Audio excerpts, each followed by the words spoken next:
Sexo é um assunto pouco falado na igreja, né? A gente geralmente ouve aquilo que todo mundo já sabe. Fazer sexo antes do casamento é pecado, tem que esperar, ponto. E aí? Esse é um grande Casa. problema. E aí? Porque, É. como a gente conversou antes, né? O mundo tá aí falando sobre sexo há muito tempo, mostrando. Enfim, e na igreja não existe nada disso. Então, o casal ali casa, chega na hora, não sabe o que fazer, ou, ou acha que tem que fazer para agradar o parceiro, e o parceiro não sabe como dar prazer pra mulher. Enfim, inúmeras questões. O que você, enquanto especialista, né, e com propriedade para falar sobre o assunto, entende ou percebe do porquê que a igreja tem essa resistência a tocar nesse assunto no templo, enfim, no que for? Então, nós, enquanto igreja, a gente dissociou o sexo da vida cristã. Isso é histórico, né? Então, quando a gente pega a história da sexualidade, a gente percebe um período nessa história onde o sexo se torna errado, se torna pecado e se torna um assunto que é totalmente privado, não é do domínio da igreja, né? E nós temos ainda hoje o reflexo dessa época.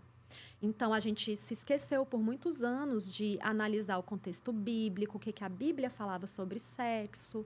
E a gente começou a passar essa imagem, exatamente essa mensagem que você comentou. Então, sexo antes do casamento é pecado, é errado. Então, se guarde.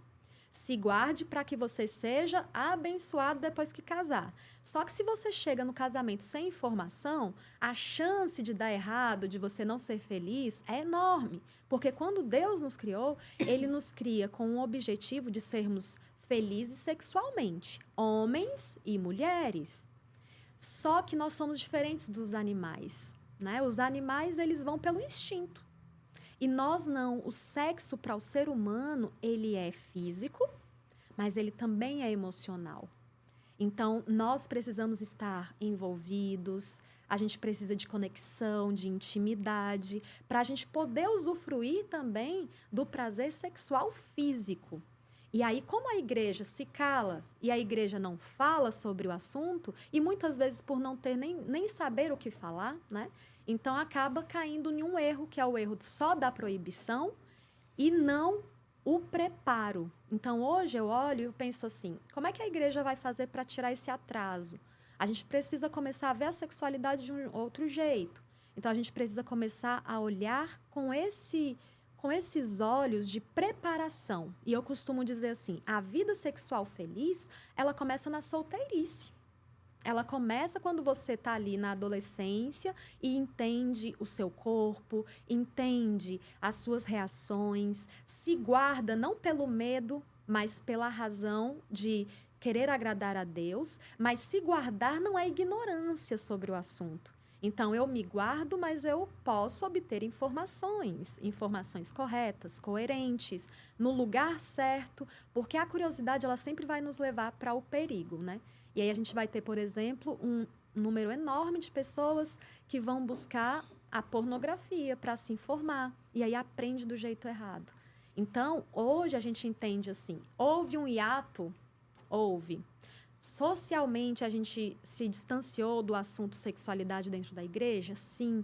Mas hoje eu começo a ver, assim, um nascer diferente. Eu começo a ver um espaço crescendo para que a gente possa aprender do jeito certo, dentro dos ideais, para que a gente possa usufruir do desejo de Deus para o ser humano. Você falou sobre a importância de buscar informação, né? Não ficar ignorante acerca desse assunto. Só Sim. que, ao mesmo tempo, a gente também tem muitos pais que são de outra época que também têm essa resistência de falar de sexo com os filhos, né? Então, às vezes, é um assunto proibido até em casa.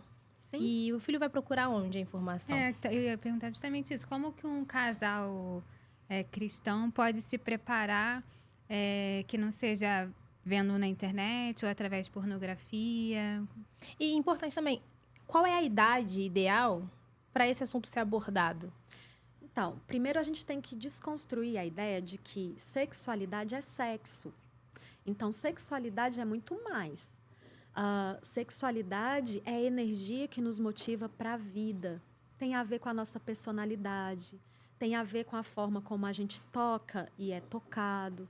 Então, sexualidade é algo muito mais amplo. Se eu fosse imaginar uma pizza com 8 fatias, uma dessas fatias seria sexo. Então, qual é o grande medo dos pais? Né? Os pais, eles olham para a sua própria história e eles falam assim, eu não fui educado sexualmente. Como é que eu vou educar meu filho?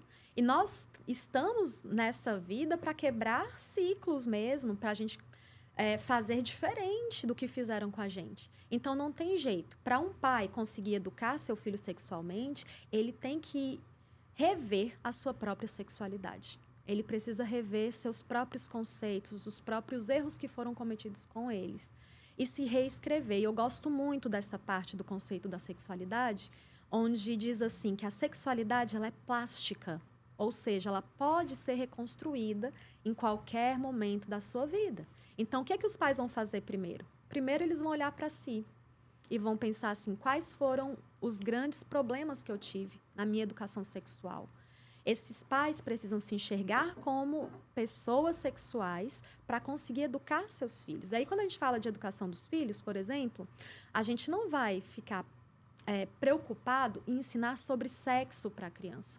A gente primeiro vai ensinar para essa criança que ela foi idealizada por Deus, enquanto homem, enquanto mulher, fazer com que essa criança goste de quem ela é, fazer com que essa criança tenha autoestima. É fortalecer a base, entender o seu próprio corpo, a anatomia do seu próprio corpo, sem nenhum tipo de vergonha. Porque, às vezes, a gente tem tanta dificuldade para lidar com a área sexual que os órgãos sexuais, eles viram apelidos, né? A gente nunca fala o nome certo, a gente sempre fala apelidinho. E é uma dificuldade que a gente tem de lidar com o tema. Então, quando eu trago uma anatomia, uma fisiologia, quando eu trago com naturalidade o que é ser homem, o que é ser mulher, com suas potencialidades, essa criança ela vai ter uma autoestima muito melhor formada, ela vai estar mais protegida para o abuso sexual, ela vai entender as diferenças de cada sexo, ela vai também ver com mais naturalidade a forma como ela mesma foi criada. Então, o processo ele pode ser muito mais tranquilo do que a gente imagina.